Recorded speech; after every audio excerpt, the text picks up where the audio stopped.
Hey, everybody, welcome to A Few Words. My name is John Harrell. I'm with Ministry Incubators in Nashville, Tennessee, and it's my pleasure today to talk to the Reverend Paul Reissman in Lake Odessa, Michigan, and he's going to be telling us a little bit about Mystic Winds. Paul, how you doing this afternoon?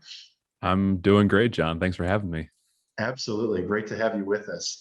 Tell us a little bit about this project that you've been working on as it's been coming up from the ground up. Tell us about Mystic Winds. Yeah, well, as far back as I can remember, there's just been something that I've wanted more deeply out of ministry, out of church. Um, and Sunday morning was always a wonderful thing, and then it really hit me when I was on retreat, and a mentor of mine, because I was on retreat after just having some depression that really made me question who I was and what am I doing and where do I go and who am I. And once I had this mentor of mine sort of offer me some devotions from Richard Rohr, I found myself really pulled into this tradition of contemplation and mystic theology. And over the course of my years in seminary at Garrett Evangelical Theological Seminary, I found myself more and more called to create some sort of contemplative community. Um, and in my senior year, I guess my third year of seminary, there was an opportunity for me to really flesh that out through my capstone project. At Garrett, we had this project where over the course of a year, you would put something together, and with some peer reviews and some folks that were a part of the seminary who were helping to come in and lead that class, I was able to put together this thing that I initially called the Wesleyan Contemplative Community, which evolved over the course of ministry incubators into Mystic Winds.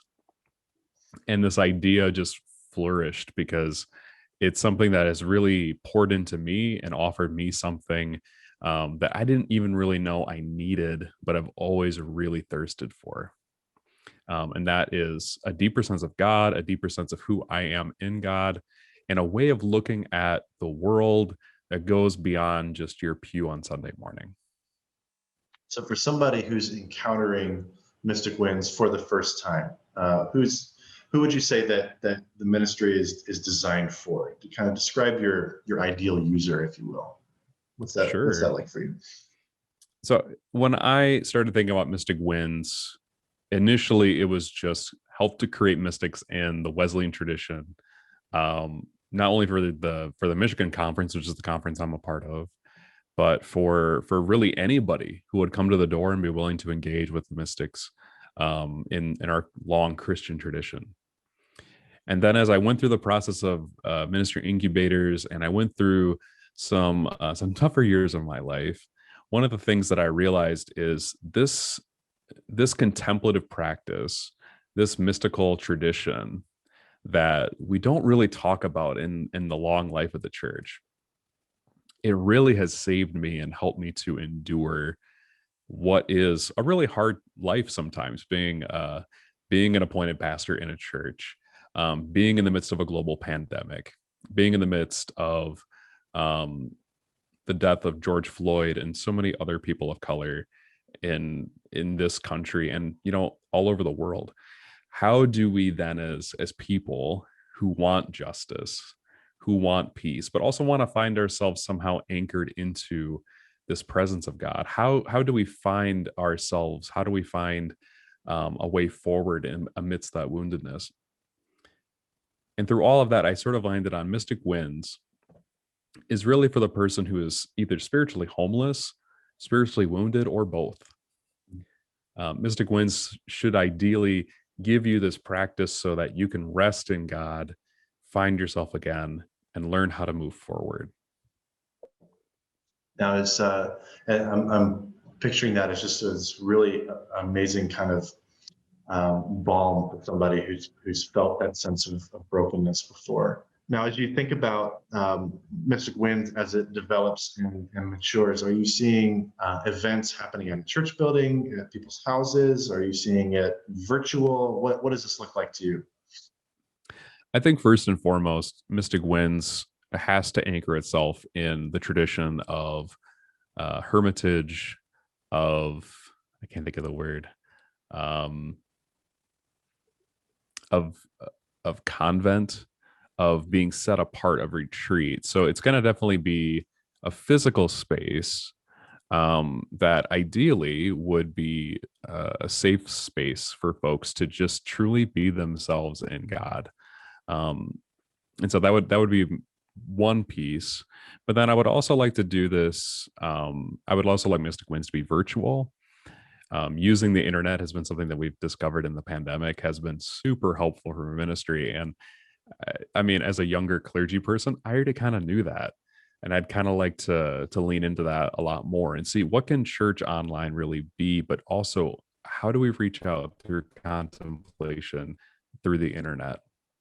I also would like to partner not only with local clergy here in the Michigan conference, but different churches who want to lean into this mystical theology, this contemplative practice in a way that's a little bit more structured. Wesleyanism has always kind of dabbled in contemplation, but it's never really fully embraced it. And I think for Mystic Winds to journey to the local church and partner with it is going to be a huge part of its model as well. When you're in this place where you're starting this ministry up from scratch, and I can think of people hearing this interview or watching it online who maybe feel that oomph of the Holy Spirit in them, that entrepreneurial spirit, right? And you're right in the thick of starting something up. What would you say to somebody who's in that spot, maybe has an idea, it's never been done before, and they feel that sense of risk, and they're not sure what to do? What advice would you give for somebody who's in that situation? I would just name that, yeah, you're scared. Yeah, you're scared, but that's never been a reason to not do something. I think when God is pulling you to do something truly inspirational from your heart, you can be afraid and you can still do the thing. I'm terrified to do this. I've never done anything even remotely this inspired before. And yet I still have this sense of conviction that I could do it. There are people, especially with ministry incubators and people here in my home conference, who have said, we want to take your idea and actually help you do it. And there are people out there who want that for you. You are not alone. You can do it. You just gotta take the leap of faith, believe it or not. Well, Paul, thanks so much again for your time today. And if folks wanted to find out more about Mystic Winds, what's a good way for them to do that? Well, the best way would be to go to our website, which will be down at the bottom of your screen. We're still sorting everything out online, so that way you can find us. But by the time you see this video, it should be all put together. So check out the bottom of your screen. We also have a Facebook that you can check out as well. And as we expand more and more, you'll be able to find us across the web. Thanks so much again, brother. It's great to talk to you. And friends, we've been talking to the Reverend Paul Reissman from Michigan. My name is John Harrell. I'm with Ministry Incubators at ministryincubators.com. You can also find out more about the Western North Carolina's innovation efforts at wnccumc.org/innovation. Special thank you to you, Paul, and we will talk to you again soon. See you guys.